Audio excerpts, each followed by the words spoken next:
Support comes from Troy University's Trojan Cafe, offering handcrafted Starbucks beverages and a wide assortment of meal and snack options. Located on Troy University's Montgomery campus, across from the Rosa Parks Library and Museum.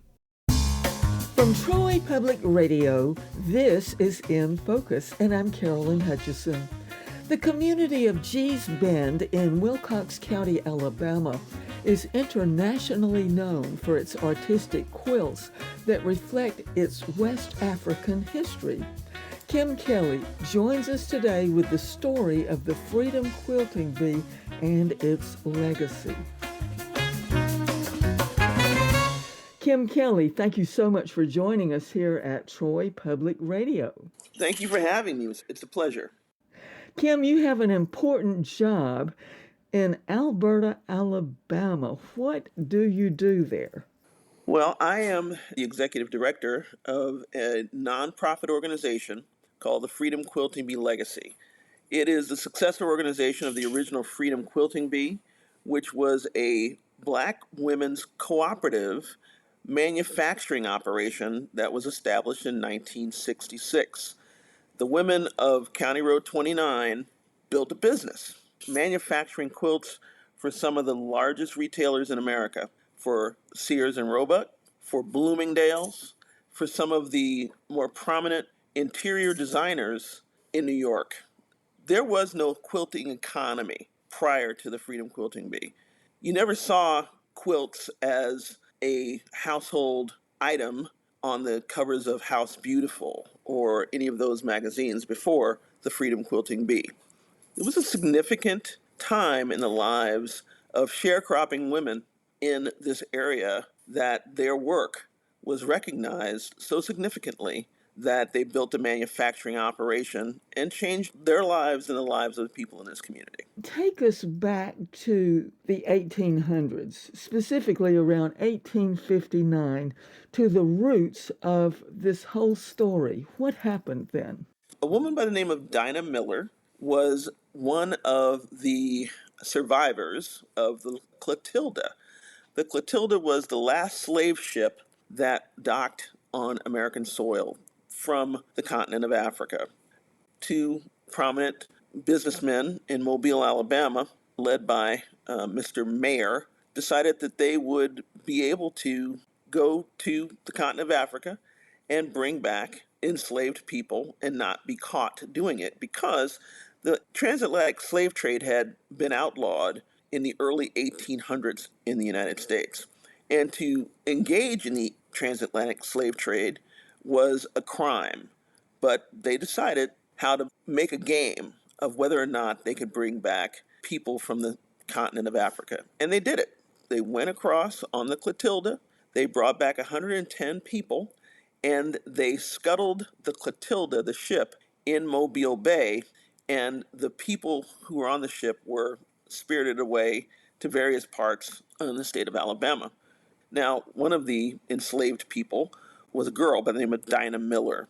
Eventually, Dinah Miller came to live in Gee's Bend, Alabama.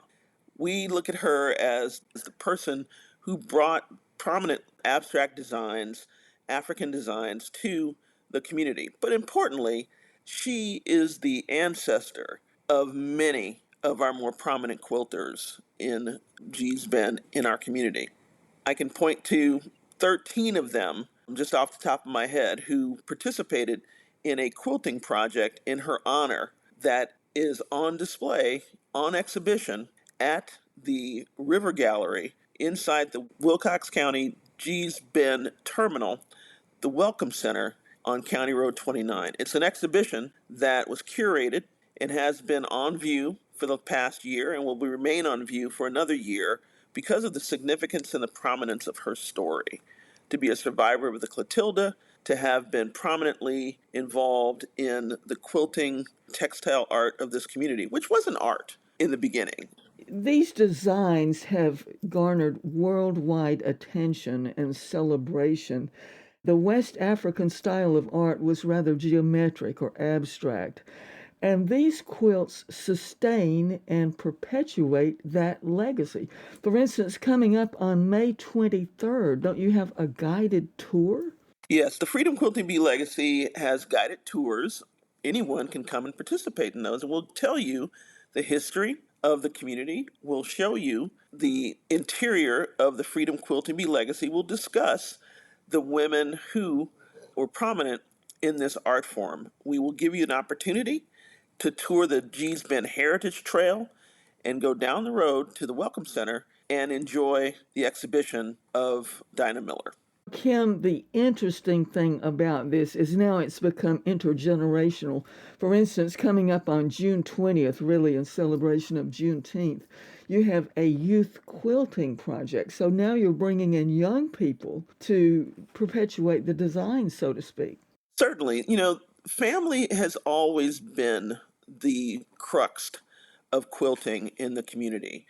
Children were engaged in things as simple as threading needles, sitting under the quilts, and most of our quilters learned to quilt at a very young age. So, what we do is engage the youth in our community to continue the legacy of their forebears. The women who are quilters in this community are fourth, fifth generation quilters, and we want them to be able to pass on what is so important in their families and in our lives as a part of this community. When the community members first took up quilting, what was the purpose? That is a very important aspect of the history here that is often overshadowed by the vibrancy of the quilts and their importance, but the quilts are truly informed by the struggle of the people of the day. Those quilts were remnants. They were the dress tails, they were the old coveralls that couldn't be worn anymore, they were scraps.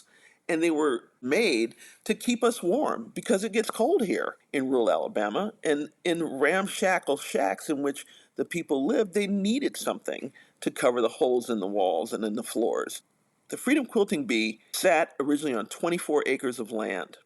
During the civil rights movement, as sharecroppers were exercising their right to register to vote or exercising their right to demonstrate, they were being kicked off of their sharecropping land. And the board of directors of the Freedom Quilting Bee at the time parceled out 10 1-acre plots and sold those 10 1-acre plots to the sharecroppers who had lost their land for exercising their right to vote. So those 10 1-acre parcels are still owned by the families of the people who they were originally sold to. Land is so important, and the Freedom Quilting Bee was important in understanding Black land sovereignty. So we now sit on 14 acres of land rather than 24 because the board members at that time decided that they were important to make sure that their neighbors, their families, had a place to go, a place to be after exercising their right to civilly protest and to register to vote. Kim, I think you've shared the story of strength of this community that survived, strength of the women that supported this initiative. Absolutely. And we're celebrating our 60th anniversary. We've been prominent in this community for a number of years, and we're happy to be celebrating our 60th anniversary of the Freedom Quilting Bee. Can you give us a website so that your listeners can find directions in case they want to visit? Yeah, sure. Please visit us at fqblegacy.org. We have a quilt workshop the third Saturday of every month. We have guided tours. You can visit us and enjoy this space where these women made a name for themselves. Kim, thank you so much for sharing this history of Gee's Bend today. Well, thank you so much for being interested, and thank you for taking the time with me. And I enjoy sharing these stories because they are as important as the textiles, the quilts themselves, because the quilts are informed by these stories. That was Kim Kelly, who serves as Executive Director of the Freedom Quilting Bee Legacy, celebrating its 60th anniversary this year.